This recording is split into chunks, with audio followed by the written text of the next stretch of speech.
装潢小学堂上课啦！大家好，我是魏助教。今天我们要聊一下壁纸的施工方法，以及施工的注意事项，以及有没有耗材耗损的问题。如果家里面正在装修的朋友，你一定要记得锁定这一集哦。在正式开始前，邀请我们的本集节目大来宾，壁纸研究所所长谢林家士谢老板。壁纸新鲜事，谢老板来解释。大家好，我是壁纸研究所所长谢林家士谢老板。首先想请问一下谢老板，在整个装修过程当中，贴壁纸的时间会是什么时候？谢老板，你有建议的吗？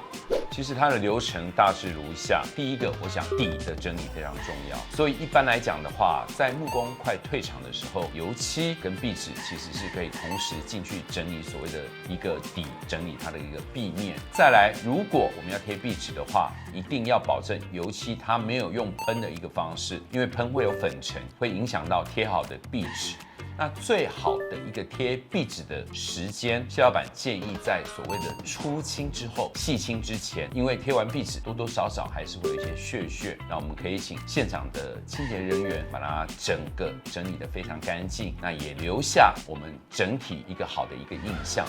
那想请问一下谢老板，若不是全室装修的话，只是单纯想要去改变一个房间啊，或者是一个空间的风格，这个部分有没有什么是需要注意的地方呢？我想，如果我们只是做局部的一个改装，那我们要先看，譬如说它原来是一个油漆的壁面，它有没有漏水，有没有壁癌，有没有这样的一个现象，那看它的底是用什么样的材质。那我们先做好壁面的一个整理工作。其次，如果它原来已经有壁纸，我们就建议它继续贴壁纸；如果它原来是贴壁布，我们就建议它就继续贴壁布。以这样的一个原则，壁面贴起来的一个完整性可能会比较好。所以在施工的细节方面，如果我们只是做局部的一个更换，以上是谢老板个人的一个建议。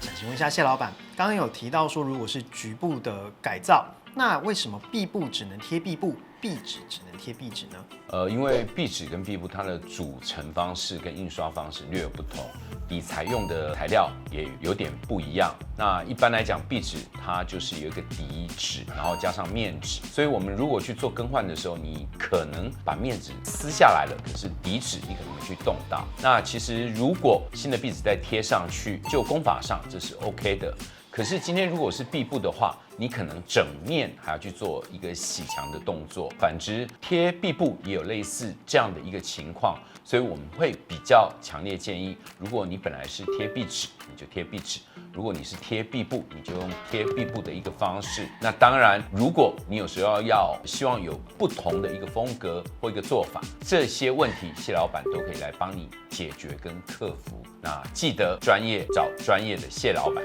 那想请问一下谢老板，我们壁纸是不是都一定要透过专业的人士来做施工呢？一般壁纸大概有2种，所谓的自粘式的一个壁纸，那在大卖场可能都有卖。那它强调是 DIY。那第2种就是我们比较日常我们看得到，需要上浆糊，那我们再贴到墙面。因为壁纸它的施作方法有一种是用浆糊机，另外一种是我们先把胶贴在墙上，所以不同的方式，我建议还是找不同的专家来帮你处理。尤其现在的房子都找室内设计师，那我们希望它贴起来更为平整、更为无缝，整体呈现效果是完美的。所以在细节上，我们当然都不能含糊。所以谢老板非常建议还是找专业的店家，找好的师傅来帮您完成壁面上的一个艺术作品。那想请教一下谢老板，我们壁纸会不会有常遇到一些问题呢？我想贴壁纸要成功，第一个是底的处理，包括空间的更改，所以我们可能会有不同材质。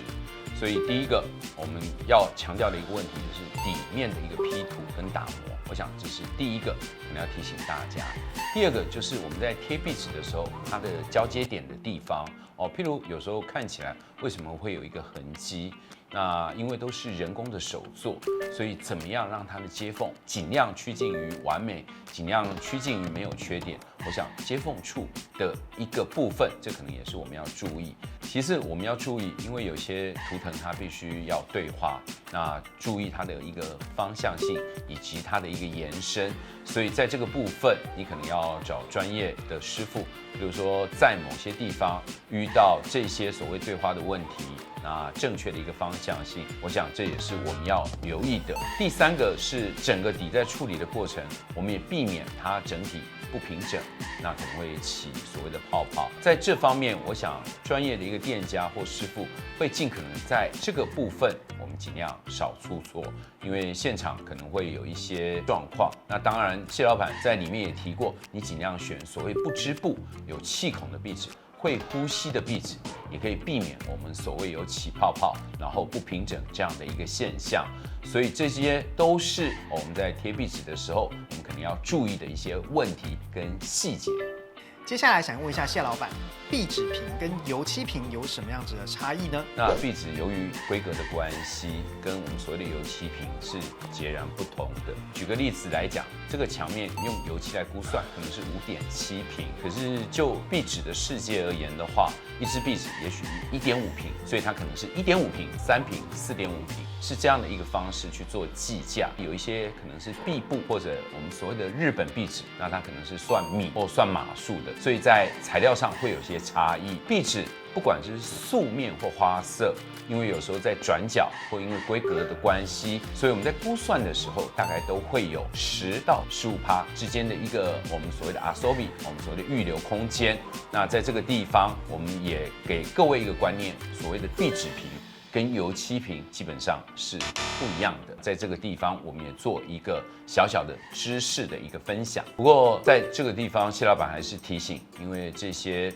装修的过程，那一些包括墙面，那包括这些我们数量的计算，我建议专业的还是留给专业，还是要记得找专业的谢老板。今天非常谢谢谢老板来到我们壁纸小学堂跟我们大家分享。有任何壁纸装修的问题都可以问我哦。下一集非常重要，我们来讲壁纸的色彩密码，记得锁定哦。好的，本集内容就是这样，记得订阅我们的频道及开启小铃铛，我们下次见，拜拜。